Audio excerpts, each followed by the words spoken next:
I have put in 5 years and thousands of hours on my forward-facing sonar.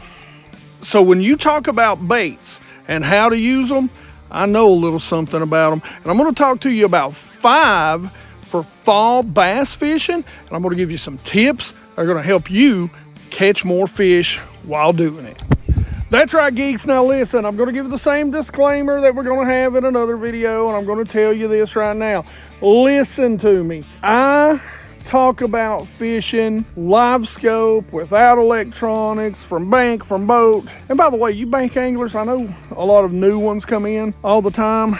So if I don't tell you, if I don't specifically say, hey bank anglers, you might want to make this change fishing this bait, then you can really fish it the same way.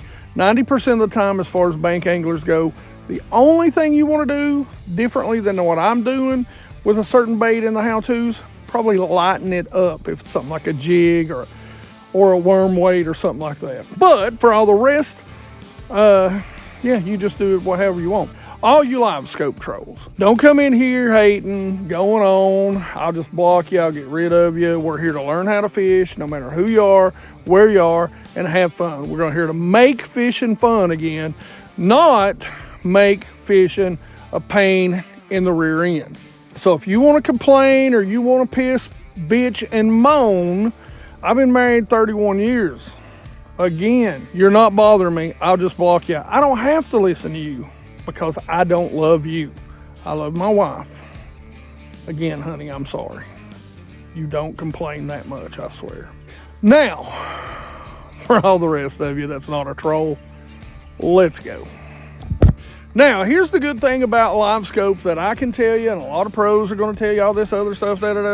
As a pro or as a tournament angler, you have to kind of hone in and get good at a few different things, a few baits. I don't have to do that. I have the luxury of fishing a lot of different baits and getting pretty good at all of them, especially the ones I like. And that's what I'm going to show you today. And I'm going to explain to you why, with a LiveScope, these are the baits that I pick up. And hopefully that'll help you geeks out there that's using LiveScope not just pick up a ball head jig or not just pick up a Nico rig worm, because that seems to be the only two baits, or jerkbait. That seems to be the only baits that anybody ever talks about. So I go out and fish a lot of different places, a lot of different structures on the same 5-6 lakes. And what that allows me to do is pinpoint bass that I've been fishing for forever and figure out how to catch them a little more reliably and how to figure out where they move. Now that's something we'll talk about, and I'll leave a link to at the end of this video, because that's something for fall you really need to know. All right, so I asked you geeks if you wanted to learn or wanted me to do some videos on what I've learned over this time span about using forward-facing sonar. So we're not just going to cover the baits, we're going to cover a little bit about what I've learned during the fall. So this is going to be, since it is fall, we're going to target the fall, so it's useful to you right now.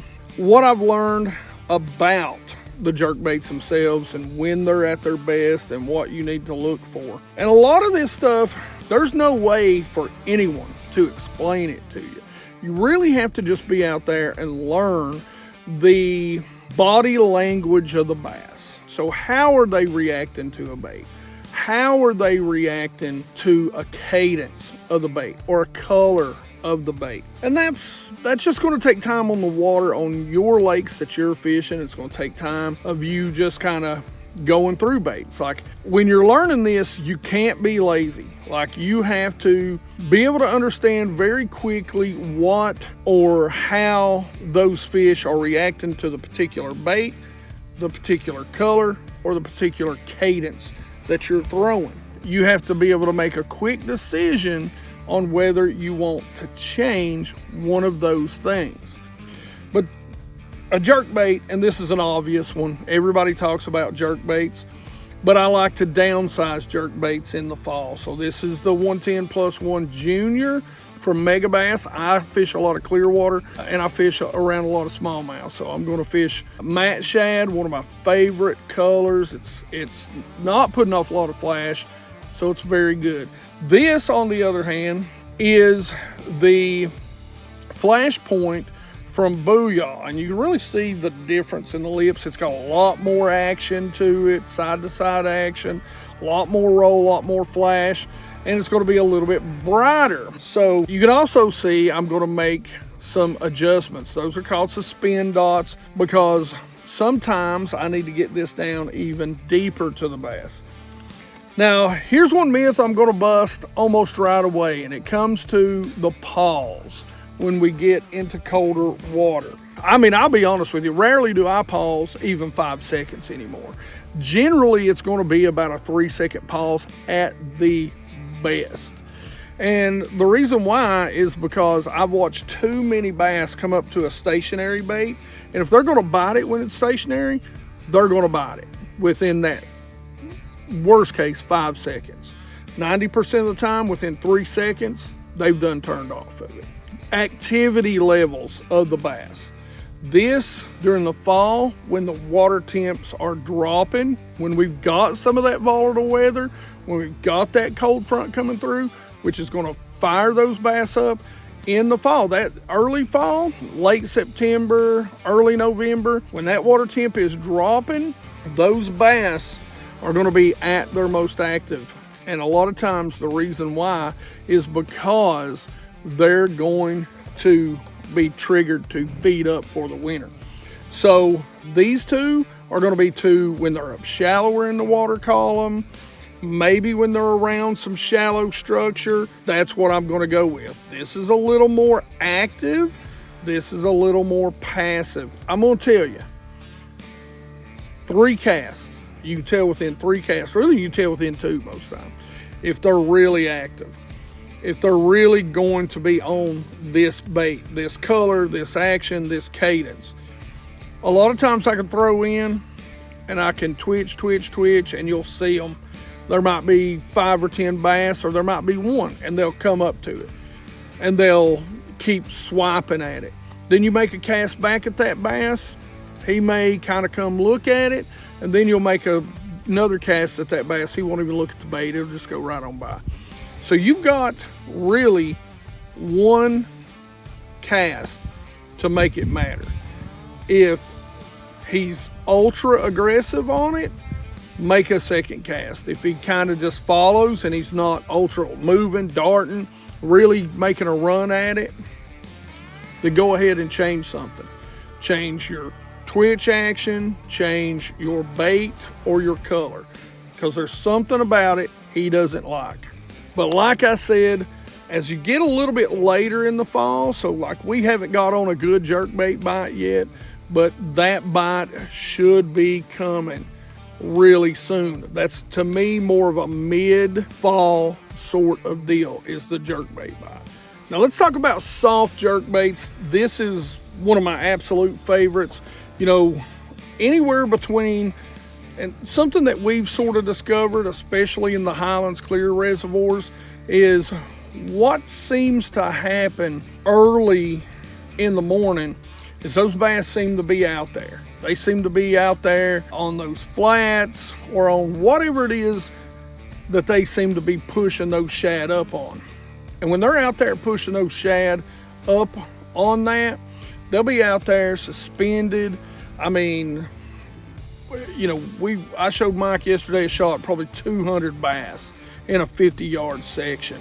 But the problem was those bass were kind of spread all through the water column. Now we'll get to a bait that works for that pretty good, but this little bait right here will do a pretty good job of that too. And then as we get into the midday, what they end up doing is they kind of go to the bottom, or they go find some brush piles, some laydowns, and they might sit out there a little bit shallower.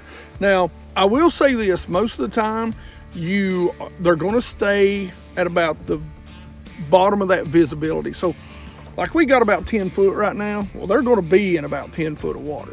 Now, in the mornings when the light's low, they'll be spread out all through the water column. They might be 5 foot, they might be 25, 35, 40 foot. They're just everywhere, which is kind of what you don't want. To me, competition is key. And sure, I can go out and see one bass and see him and get him fired up and catch him sometimes. But generally, I'm wanting to see 3, 2, 3, and I want them swimming pretty tight together, right? We don't want 10 foot between them. But the thing about this is, and we caught one on it this morning, when they start busting, we throw it out there and, you know, we've got a heavy swivel on about 2 foot, 3 foot up the line, and we're just jerking it. It's popping out of the water, diving. You know, I can slow the twitches down and keep it under the water, and it's jerking around. And we're gonna throw this when they're, let's say we had 10 foot visibility, but we had some low light this morning. We're gonna throw this when the sun's up. It's gonna look more natural than those hard jerk baits, those hard baits, or sometimes we're gonna throw this right when they're just busting, but we see the school out there and they're not busting, they're not chasing. Because you work this across them and they're just kind of in that swimming mood. There's a good group of them. You throw it out there, run it across them real fast, they might react to it. Now this is a bait that you're gonna wanna throw 2 or 3 times. You're gonna wanna throw it and you're gonna wanna have 120 feet visible. You're gonna see these fish way out there, because if you throw this and come across them and they go crazy for it and they miss it, or they just don't get it and you miss a hook set, you're gonna wanna reel it in really quick and get it right back out there. And if you bring them to the boat, it's done too late. So you're gonna wanna make a long cast at these. And that's gonna be the key to a lot of these baits, is distance from the boat, how far you bring them in, or if you bring them in at all. So this bait, when I'm doing that, I want them at the 10 foot or above, and we're gonna wanna get them really, really active. We're gonna want a bunch of them. 1 or 2, they may react to it, you might get lucky, but if you got 2, 3, 4, 5, 10, this bait is gonna be for you. Now, as we found, they tend to move into those brush piles. So we'll take that swivel off, we'll put a little belly weighted hook on, and if they're 5, 10 feet down, or in your area, they may be, you know, 1 foot or 2 if the visibility is only 1 to 2, 3 foot deep. You don't have to put a belly weighted hook on. You can throw out there, and one of the things that I highly recommend, if you know they're in that tree, skip this bait. Skip it as hard and fast and from the front to the back of that tree, and then just start working it out. They'll come up out of that tree and hit these on a bluebird sky, slick day. They'll eat them. But again, you're going to want to adjust. It's going to be the same thing. If you work it across once and they come up and look at it, do it again. Yeah, they might. Do it one more time. They don't come look at it. You're going to want to change things up. You're going to want to change the color, the cadence, you know, that sort of thing. It is a process of elimination, and they'll want something different day to day. Now, if I didn't say it, this is the X-Zone Whiplash Shad. This is one of my other favorites, and I love that color right there. That's the Ghost Shad, and that's the Caffeine Shad. Geeks, it's really not about a particular bait. It's about having 2 or 3 different options and styles. Because I'm telling you, one day it might be this, one day it might be this, the next day it might be a fluke. You know, it's just, there's so many different things, and you cycle through to see which ones that they're really on. But I'll put some of my favorites. I might not even talk about them, but I'll put a list of each style of bait for the fall. Some of my favorites down in the description below. There'll be links to all of that. Now, if you don't care, go down there, bookmark on your computer, wherever you generally order from Tackle Warehouse from, go down there and bookmark it on your computer, your Mac, or scan this code and bookmark it on your phone, your tablet, whatever, because that does help the channel out. You know, we don't do memberships because we like to be all inclusive. We like to keep everything free. So the best way to support us is when you're going to go buy some baits, just click on that link that you bookmarked and go to Tackle Warehouse, buy a few baits, and go catch some bass. Hey, that's the best thing you can do for us anyway, is go catch some bass on the baits we're talking about anyway, because that's why we're here. Okay, we're going to talk about the ball head jig now. The ball head jig, I've probably always got two tied on, and the thing about the ball head jig is it can be another one of those baits, and the bass are just getting used to it. Like, they're seeing so many of these little minnow baits at this point that, and them being shaking and rolling. Unless you've just got really stupid bass or a lot of really crappy LiveScope anglers where you're at. Unfortunately, I don't have that. I've got a lot of really good Highlands Reservoir LiveScoping gurus around me. And so they're wearing them out on it. You know, I'm doing my best to hang in there, and I catch some on it. But, you know, I got a lot of good scopers out there around me. So the thing about a jig head minnow is I'm always going to have 2 to 4 tied on. And the thing about a jig head minnow is, and this is a video in and of itself we're going to do a little bit later, action is so important. Are you shaking it up and down? Are you rolling it? Are you twitching it slightly to the side to where it's just kind of, there's 2 or 3 different retrieves to it that is going to hover it and keep it in place. You know, you can rig up a little hover rig so nothing's exposed. I don't think they really care. But for me, I try to keep it pretty simple. So don't go insanely crazy. Okay, for example, so here we've got an example. This is a head that I like a lot, because now there's 2 or 3 heads out there that's going to give any bait the roll action. So this is one of the smaller Sakamata shads. I don't remember the color or anything. Again, they're always sold out, so it really doesn't matter if I put links in the description or not.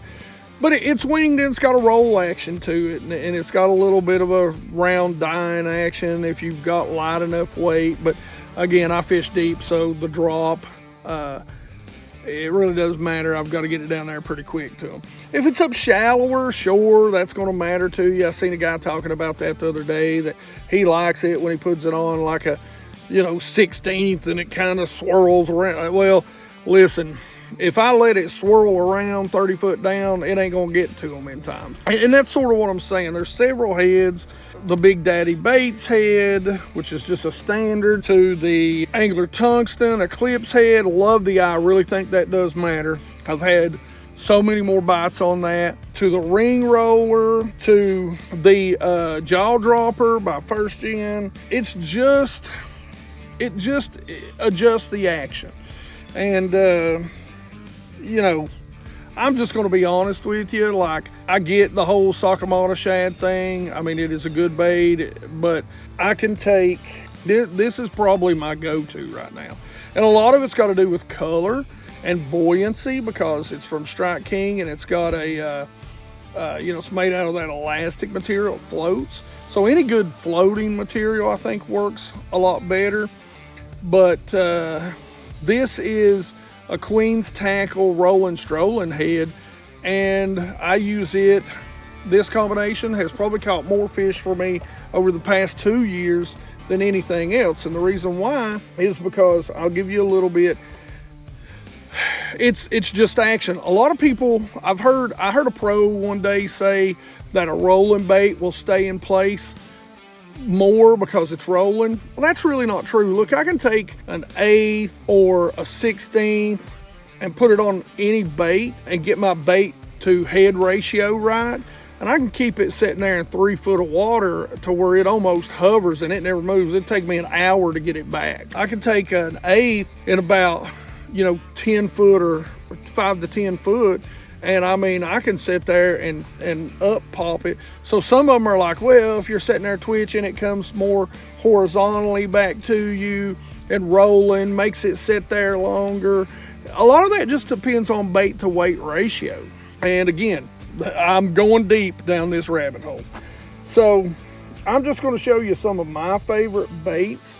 And we went through some of my favorite heads. Generally, almost all the time, I've got these two tied on because this is a Damiki Armor shad. This is a 3-inch. It's just so subtle. It's just such a subtle little bait that when they're highly pressured, to this day, I know everybody still to this day is like, well, the Damiki, everybody's thrown it. But a lot of people don't now, and it's such a small little bait that it just gets bites when nothing else does. The same with the little jig head minnow. For me, for the Strike King Z2, this is just a great color. It's really 90% of the reason why I choose it. It's just a great color. The buoyancy will help with the 1/4 ounce that I throw it on most of the time, and the rolling, which is going to keep it, in the upper portion of the water column a little more stable. But again, like the jaw dropper, this thing's going to have a very good side to side, and you're going to have to let the fish tell you kind of what motion that they want. And the same thing comes with the BR head and the BR fish from Duo. Do they want that wide erratic? Are they in that chasing mood? Well, I can tell you right now, they haven't been in that chasing mood right now, because we're kind of in a late summer pattern, even though it's fall, with the air temps at 80 degrees and the water temps holding in those lower 70s, and those night temps being in the 60s, mid to low 60s. So they're just sitting there. They're waiting for that water temp to start dropping, which will trigger. So it's not the degree that triggers them, it's the dropping water temp that triggers the bass. Remember that.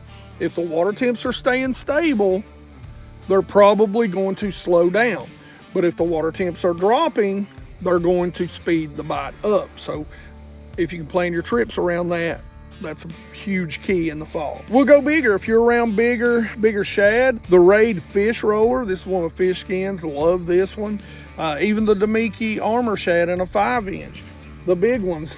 Okay, I picked up some of these the other day because I know a certain place where they like to get during the mid-fall, and that is a Zoom 7-inch winged fluke in my favorite color, Ghost Shad.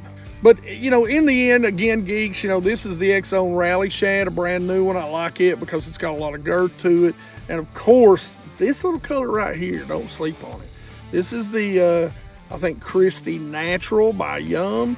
And, golly, I think it mimics a bank minnow real well, like a shore minnow, because of the color. It gets crushed on those bass that are on the bank, which is a whole different conversation. So make sure you go check out some of those. Again, links will be to every single one of the ones that I use, that I rotate. They'll all be in the description. So in the end, jig head minnows, again, it's one of those things you really have to rummage through a bunch of them. You got to get the color right, you got to get the head, you got to get the action. But don't let that overwhelm you. The easiest place to start, have you a couple tied on in a couple of different weights so that you can cover a couple of different sections of the water column, and let those bass tell you where they're at. If I'm fishing on, South Holston, I may need 3 and 4 because they may be 80 feet, they may be 50 feet, they may be 20 feet, and they may be 10 feet. So you're going to cover those different weights. Go-tos for me is probably going to be an 1/8, a 1/4, a 1/2, a 3/8 and a 1/2, depends. And then we're going to go 3/4 and an ounce. So, we're going to cover the gauntlet on that. The 1/8 is going to be by far the easiest to keep up, but that is a bait that, it's just like the go-to. It's like you just have to have that tied on if you're scoping, because they could hit it at any time or not hit it at any time. It's generally, I'm going to like to create competition again. That's what I really want, but I can throw it around pretty much anything and see if they're on it. And some days, believe it or not, they're just not going to be on it. But if it's one of those days where I just have to get 5 bites and I don't believe I can get them doing anything else, I'm going to pick up a jig head minnow and I'm going to grind 5. About the only thing you can do. Might get them. A lot of times here recently, you don't. All right, next bait. This really gets into the mid and late fall, really when those bass are feeding, even early winter, when they're feeding on balls of shad, and they're in those balls of shad. So a lot of people go around throwing swim baits through them or underspins through them, and they see that a lot. Now, that's probably going to be okay if you got a little dirtier water, that, you know, a little grimier water, a little more overcast day. But I'll tell you what I've discovered. I've discovered these. These right here, for me, and there's only a couple of companies that make them, in my opinion, make them the correct way, because you're going to get the most vibration out of them. I have not found anything better than this when they're inside balls of shad. I love you, Destroyer. Love you. Don't want to say anything bad about you. Use your heads all the time. Nothing bad to be said. I really wish somebody in a tungsten would make them this way so that I can get some of those 3/4 heads that are smaller. The lead is great, and Destroyer has done a great job for me. Now, you'll know, I call these spin heads, and you'll know them from the Mega Bass, Yucca Hero. I don't remember what they're called, but anyway, they're from Mega Bass, and I'm telling you, the key to these heads is the offset blade.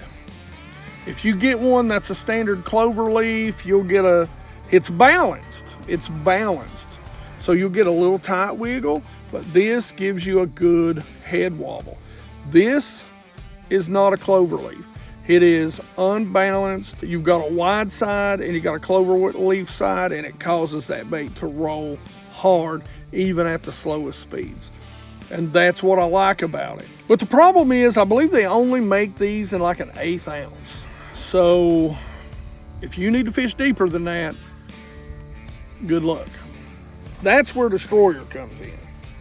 So Destroyer has made them all the way up to, I believe this is either a 1/2 or a 3/4. I don't remember, but it is very large. And the thing about it is again, Destroyer, now I'll tell you this, I love this paint job on here because the ripples in the water, it makes it break up.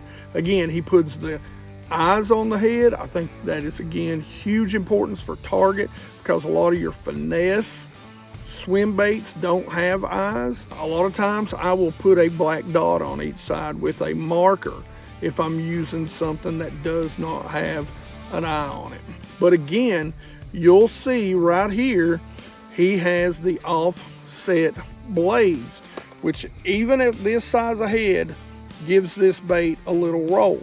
Now there's a ton of different small swim baits, from the Exxon Swimmer to the Kitech to the Easy Shiner from Kitech. I mean, there's just a ton of little small swim baits that I like, but I've not found anything better than this to swim through those shad. When those bass are in those shad, when you find that, pick this up. Let's talk about flutter spoons, small flutter spoons in the fall. These are both from Nichols Lures. This is a Mojo spoon. It's a 1/2 ounce spoon. You don't need anything special to throw. I think this is their 4-inch Lake Fork spoon. You'll notice I fish a lot of clear water. You may not need to do this. I will put a wrap on. This is a crank wrap that I'll put on that looks really ultra realistic. Now, sometimes I'll put it on one side and not the other. Sometimes I'll put it all the way around. What that does is it gives it a little less flash. Now, I do like a dressed feathered treble on these. I think it just mimics a small bait fish, which is what the bass are feeding on in the fall. Now, if you get around some bass that are feeding on big gizzard shad, that's great. But I fish for these using, or I fish for bass, suspended bass, using these spoons right here. Now, I'll go all the way up to 6, but I think these are the two perfect for the lakes that I fish, smaller bait fish in them. And there's a couple of little tricks to these. When I like these, so if I see the bass all ganged up together, I'm generally going to go ahead and throw something, depending on how shallow or how deep they are, that's going to really target that group of bass. Like, they're going to be grouped. What I love about these is you can create competition with them. And what I mean by that is, again, so for the past few days, for the past few weeks that we've been coming out here, we know where the bass are. We know that they're just all through the water column. So anybody else that tells you that the bass don't let the bait fall below them, they're full of it. Because if you've got those bass out there, if you've got them out there and they're bigger bass especially, and they're just, you know, one's 25, one's 5, one's 10, you throw this out there and you let it flutter down, a lot of times they're going to come down. You create competition. You can group those bass up. So that's when I really look to pick up a flutter spoon, when they're spread out through the water column. Now, again, with anything, sometimes it's going to work. Sometimes you're going to have to change baits, change blades, change colors, change sizes. So, I mean, that's the thing. You know, we're talking about going out there, and this can change from day to day. So you got to go out there and put the work in to do this. It's not that easy. You're finding the fish. We've started making the joke. The old saying used to be, catching the bass was easy, finding them was hard. Nope, wrong. Finding them's pretty easy now. Catching them, that's a whole different story. Because sometimes they just ain't biting. I don't care what anybody tells you. I always joke with forward-facing sonar, the one thing it's really taught me overall is how crappy of an angler I am. Because there's a lot more fish there than I am ever catching or getting fired up to catch. But that's what these do. That flutter, that reaction that you're getting by allowing that bait to just flutter down and follow those bass, to follow from top down. And then don't over jerk, right? Like, don't come so far up that you're outrunning them, because if they're a little bit inactive or a little bit, you know, sluggish, you know, you want to adjust how high you're dropping. And sometimes it's not the rip that gets them. I'll tell you, 90% of the time, what I've found, it's not the rip that gets them to fire. They may bite on it, but a lot of times they're going to bite it as it goes down past them.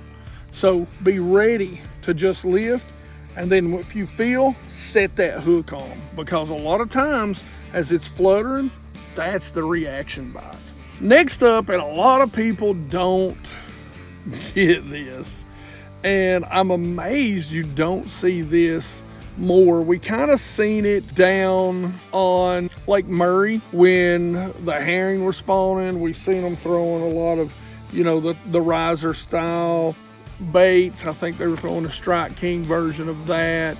I don't remember the name of that. And a lot of different other things, some bigger flukes and that sort of stuff. But that's got to be Topwater.